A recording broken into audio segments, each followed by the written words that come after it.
सोचिए, एक ऐसा शख्स जिसकी कलम में भी आग थी और इरादों में भी क्रांति। एक ऐसा कवि जिसकी नज्म आजादी का तराना बन गई।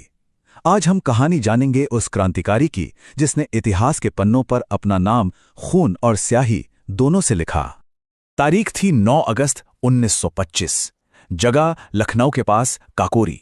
एक चलती हुई ट्रेन को अचानक रोक दिया जाता है और ब्रिटिश साम्राज्य के खजाने पर डाका डाला जाता है। यह सिर्फ एक लूट नहीं थी, यह ब्रिटिश हुकूमत के मुंह पर एक तमाचा था, एक खुला ऐलान था। प्लान बिल्कुल सीधा था, ट्रेन रोको, सरकारी खजाना कब्जे में लो और फिर अंधेरे में गायब हो जाओ। देखिए, क्रांतिकारियों को अपने आजादी के संघर्ष के लिए पैसों की सख्त जरूरत थी, तो उन्होंने फैसला किया कि पैसा सीधे अंग्रेजी हुकूमत से ही छीनेंगे।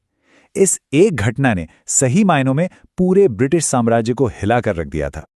पर सवाल ये उठता है कि इतनी बड़ी और इतनी हिम्मत वाली योजना आखिर बनाई किसने थी?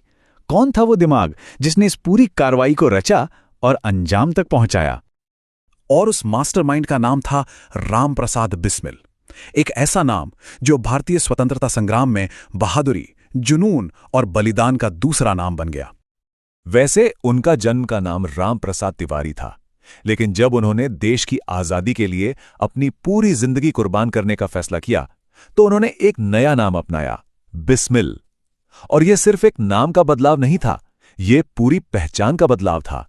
यह सफर था एक आम नागरिक से एक समर्पित क्रांतिकारी बनने का। और उन्होंने जो नाम चुना, बिस्मिल, उसका भी एक बहुत गहरा मतलब है। उर्दू में इसका मतलब होता है घायल या वो जिसने कुर्बानी दी हो। मतलब सोचिए, ये नाम ही अपने आप में उनकी पूरी कहानी कह देता था। ये दिखाता था कि वो अपने मकसद के लिए किसी भी दर्द और किसी भी बलिदान के लिए तैयार थे। तो सवाल यह है कि आखिर राम प्रसाद तिवारी राम प्रसाद बिस्मिल बने कैसे? उनकी ये जो वैचारिक यात्रा थी, ये शुरू कहां से हुई? चलिए, इसके लिए जरा वक्त में पीछे चलते हैं।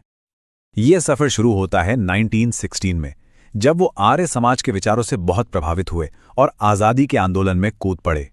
फिर 1920 के दशक की शुरुआत में उन्होंने अपने साथियों के साथ मिलकर हिंदुस्तान रिपब्लिकन एसोसिएशन यानी HRA की नींव रखी। और फिर आया साल 1925, जब उन्होंने काकोरी कांड को अंजाम दिया। अब ये जो HRA थी ना, इसका मकसद बिल्कुल साफ था। उन्हें शांतिपूर्ण प्रदर्शनों पर अब कोई यकीन नहीं था। उनका एक ही लक्ष्य था, हथियार खरीदना, क्रांतिकारी गतिविधियों के लिए पैसा इकट्ठा करना और अंग्रेजों के खिलाफ एक सशस्त्र संघर्ष छेड़ना।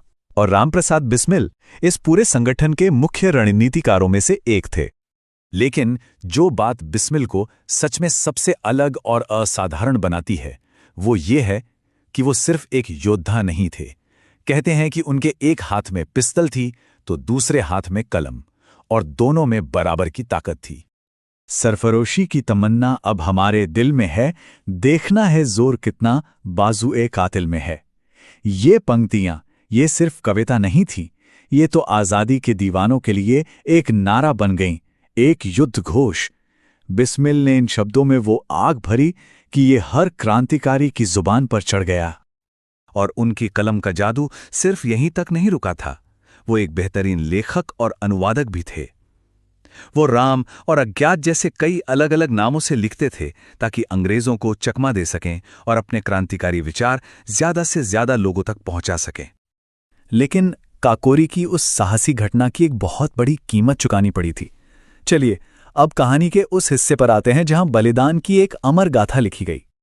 काकोरी कांड के बाद ब्रिटिश हुकूमत बौखला गई और बड़े पैमाने पर गिरफ्तारियां हुईं। मुकदमा चला और फैसला बेहद सख्त था। राम प्रसाद बिस्मिल और उनके 3 सबसे करीबी साथी अशफाकुल्ला खान, राजेंद्र लाहिड़ी और रोशन सिंह, इन चारों को मौत की सजा यानी फांसी सुनाई गई। वो दिन था 19 दिसंबर 1927 का। जगह थी गोरखपुर जेल। राम प्रसाद बिस्मिल अपनी जिंदगी के आखिरी पलों का सामना करने के लिए तैयार खड़े थे। चेहरे पर शिकन नहीं, बस देश के लिए कुछ कर गुजरने का सुकून था। कहा जाता है कि फांसी के फंदे को चूमने से पहले उनके आखिरी शब्द थे, हे मातृभूमि, तेरे लिए ही तो मेरा यह जीवन है।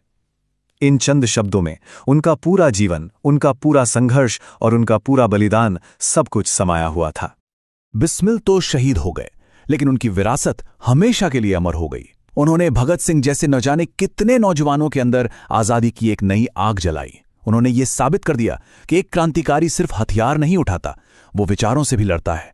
और उनकी कविता, वो तो आज भी हम सब के दिलों में देशभक्ति की लौ जलाती है।